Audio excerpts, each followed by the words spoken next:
మీరు ఎన్నో రకాల సమస్యలతో బాధపడుతున్నట్లయితే ఒక్కసారి గురూజీ గారిని సంప్రదించండి. మీ యొక్క సమస్యలకు ఎటువంటి పరిష్కార మార్గమైనా ఫోన్ ద్వారా అయితే చెప్తారు.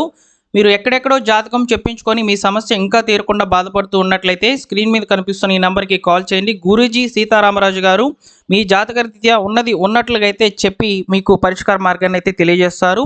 కాల్ చేయాల్సినటువంటి నెంబర్ 9000556240. ఈ నెంబర్కి ఇప్పుడే కాల్ చేయండి. తప్పకుండా ఫోన్ ద్వారా మీకు జాతకం అయితే తెలియజేస్తారు గురూజీ గారు.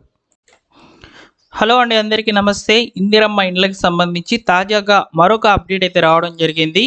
ఎవరైతే అనర్హులుగా గుర్తించి ఉన్నారో అర్హులై ఉండి కూడా వారికి మరొకసారి అవకాశం అయితే ఇవ్వబోతుంది. అదేవిధంగా మీరు ఫిర్యాదులు చేయాలనుకుంటే ఈ విధంగా కూడా చేయవచ్చు అని చెప్పి కొన్ని అప్డేట్స్ అయితే వచ్చాయి. ఈ ఫిర్యాదుల్లో ఎక్కువగా మాకు సర్వే సరిగ్గా జరగలేదండి, మేము L1లో ఉండాల్సినటువంటి వాళ్ళము L2లోకి వచ్చి ఉన్నాము, లేదా L2లో ఉండాల్సినటువంటి మేము L3లో అయితే ఉన్నాము, ఇలా చాలామందికి కూడా ఫిర్యాదులు అయితే ఉన్నాయి. వాటిని ఎలా చేయాలనేది కూడా మనకు అప్డేట్స్ అయితే వచ్చాయన్నమాట. వీడియోలోకి వెళ్ళి పూర్తిగా వివరాలు తెలుసుకుందాము. తెలంగాణ రాష్ట్ర వ్యాప్తంగా ఇందిరమ్మ ఇండ్లకు సంబంధించి లబ్ధిదారులకు వచ్చేటువంటి అప్డేట్స్ అన్నింటినీ కూడా మన ఛానల్ ద్వారా నేను అందరికీ కూడా తెలియజేయడం జరుగుతుంది. సబ్స్క్రైబ్ చేసుకొని రెగ్యులర్గా ఫాలో అవుతుండండి.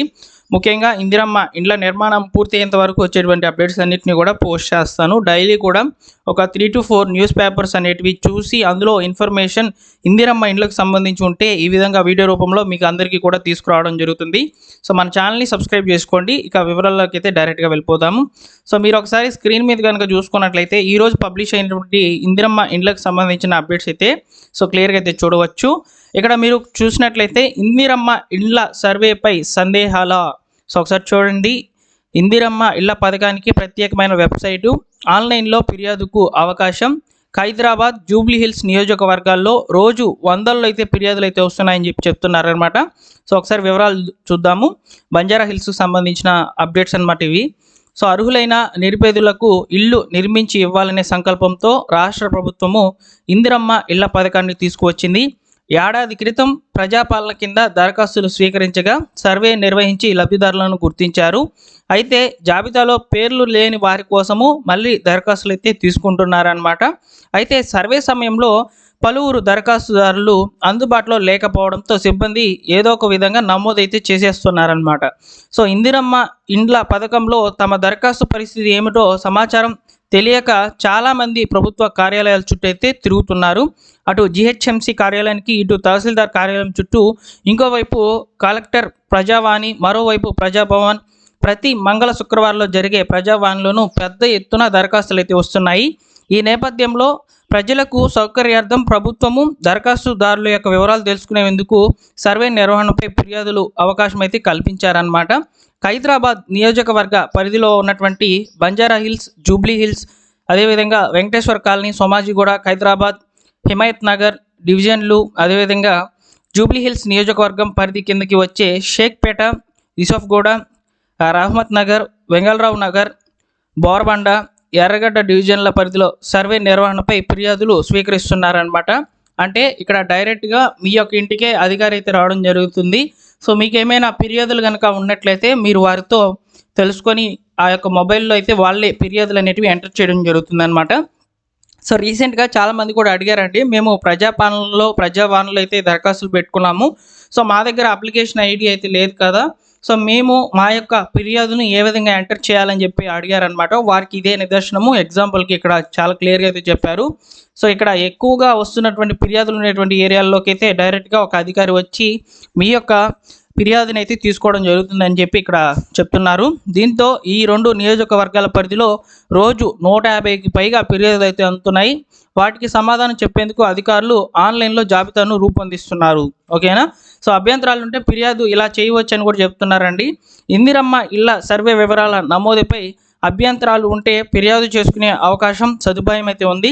దీనికి ఫిర్యాదులపై క్లిక్ చేసి మన యొక్క మొబైల్ నెంబర్ టైప్ చేయగానే OTP వస్తుంది. ఇది ఇందిరమ్మ ఇండ్ల వెబ్సైట్లో అయితే ఈ విధంగా అయితే వస్తుందని చెప్పి చెప్తున్నారనమాట. OTP ఎంటర్ చేయగానే ఫిర్యాదు పేజీ ఓపెన్ అవుతుంది. మన ఆధార్ నెంబర్ నమోదు చేయగానే పలువురు వ్యక్తిగత వివరాలు, చిరునామా నమోదవుతాయి. ఫిర్యాదుల కేటగిరీ ఎంచుకుని కింద ఐచ్ఛికలు అయితే కనిపిస్తాయి. ఈ విధంగా అయితే ఫిర్యాదు అయితే ఎంటర్ చేయవచ్చు అని చెప్పి చెప్తున్నారనమాట. సర్వేయర్ స్పందించడం లేదనే ఫిర్యాదులు కూడా ఎక్కువగా వస్తున్నాయని చెప్పి చెప్తున్నారనమాట. అదేవిధంగా ఏదైనా ధ్రువపత్రాన్ని అప్లోడ్ చేయవచ్చు. ఇక్కడ మీరు ముఖ్యంగా ఫిర్యాదులు ఎంచుకోవాల్సినటువంటి వివరాలు చూసుకున్నట్లయితే సర్వేయర్ స్పందించలేదు, సంతృప్తి చెందలేదు, సర్వే సక్రమంగా జరగలేదు, సర్వే సమయంలో గైర్హాజరయ్యారు, ప్రజాపాలనలో దరఖాస్తు చేయలేదు, మధ్యవర్తితో సమస్యలు, డబ్బులు డిమాండ్ చేస్తున్న సర్వేయర్, ఇలా మీకు ఏ సమస్య ఉన్నా కానీ వీటిలో ఈ ఆప్షన్స్ అయితే సెలెక్ట్ చేసుకోవాలని చెప్తున్నారు. అనంతరం ఏదైనా ఒక డాక్యుమెంట్ అప్లోడ్ చేయాలి, ఆధార్ కార్డు లేదా రేషన్ కార్డు ఏదో ఒకటి అప్లోడ్ చేయాలి. సో వెంటనే మొబైల్ ఫోన్కు ఫిర్యాదు నెంబర్ అయితే వస్తుంది. కొద్ది రోజుల తర్వాత ఫిర్యాదుల యొక్క వివరాలు అనేవి నమోదవుతాయని చెప్తున్నారు.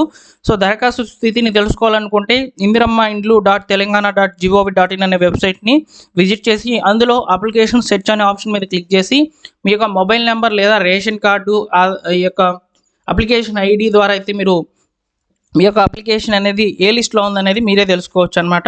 నెక్స్ట్ చూసుకున్నట్లయితే ముఖ్యంగా అనర్హులైనటువంటి అర్హులకు మరో అవకాశం. సో ఇందిరమ్మ ఇండ్ల దరఖాస్తులపై ఇంకా కూడా పూర్తి సర్వే అయితే జరగలేదు. సో పూర్తి సర్వే అనేది మార్చి నెలలో అయితే జరగబోతుంది అనమాట. ఎలక్షన్ కోడ్ తర్వాత అందరూ అధికారులు మళ్ళీ కూడా ఇందిరమ్మ ఇండ్లకు సంబంధించిన వెరిఫికేషన్ ప్రక్రియలు అయితే చేయబోతున్నారనే సమాచారం అయితే వినిపిస్తోంది. సో కాబట్టి ఎవరైతే అర్హులై ఉండి కూడా అనర్హుల లిస్టులో L3లో అయితే పడి ఉన్నారో వారందరికీ కూడా ప్రభుత్వము మరొకసారి గుడ్ న్యూస్ అయితే వినిపించబోతుందండి. సో తప్పకుండా ప్రభుత్వం నుంచి వచ్చేటువంటి ఇందిరమ్మ ఇండ్లకు సంబంధించిన అప్డేట్స్ మన ఛానల్లో పోస్ట్ చేయడం జరుగుతుంది. మీరు రెగ్యులర్గా మన ఛానల్ని విజిట్ చేయండి, అలానే మన ఛానల్ సబ్స్క్రైబ్ చేసుకోండి. లేటెస్ట్గా వచ్చేటువంటి ఇందిరమ్మ ఇండ్ల అప్డేట్స్ అయితే తెలియజేస్తాను. ప్రస్తుతానికి ఈ రోజుకి సంబంధించిన అప్డేట్స్ ఇవే అన్నమాట. సో ఇందిరమ్మ ఇండ్ల వెబ్సైట్లో అయితే ఉన్నాము. సో మీకు మధ్యలో అయితే చెప్పాను, అప్లికేషన్ సెర్చ్ అనే ఆప్షన్ మీద క్లిక్ చేసి సో అదేవిధంగా మీ యొక్క మొబైల్ నెంబర్ లేదా Aadhaar number, application ID, ration card ద్వారా మీ యొక్క స్టేటస్ అనేది తెలుసుకోండి, ఏ లిస్ట్లో ఉన్నారనేది. సో కంప్లైంట్ పెట్టుకోవాలనుకుంటే సో గ్రీవియన్స్ ఎంట్రీ అనే ఆప్షన్ మీద ఫిర్యాదులు అనేవి ఇక్కడ నుంచి ఎంటర్ చేయాలి. మొబైల్ నెంబర్ ఇచ్చిన అంటే సర్వేలో మీరు ఇచ్చినటువంటి మొబైల్ నెంబర్ ఉంటుంది కదా, సో దాన్ని ఎంటర్ చేసి సబ్మిట్ చేస్తే ఓటీపీ అనేది వెళ్ళడం జరుగుతుంది. సో ఈ యొక్క వెబ్సైట్ యొక్క లింక్ డిస్క్రిప్షన్లో అయితే ఉంటుంది. తప్పకుండా మీ యొక్క ఫిర్యాదు అనేది ఎంటర్ చేసుకోండి. మీకు సర్వే అనేది సరిగ్గా జరిగిందా లేదా, డబ్బులు డిమాండ్ చేస్తున్నారా, మధ్యవర్తితో ఏమైనా సమస్యలు ఉన్నా కానీ ఆప్షన్స్ అనేవి చూపిస్తాయండి. ఆప్షన్స్ని సెలెక్ట్ చేసి తప్పకుండా మీరు ఫిర్యాదు అనేది ఎంటర్ చేసుకున్న తర్వాత దాదాపు ఒక 20 రోజుల తర్వాత అయితే మనకు ఈ యొక్క అవకాశం అనేది ఉంటుందని చెప్పి ఇప్పటి నుంచి అందుతున్నటువంటి అప్డేట్స్ అనమాట. వీడియో నచ్చితే తప్పకుండా లైక్ చేసి షేర్ చేయండి. Thank you for watching.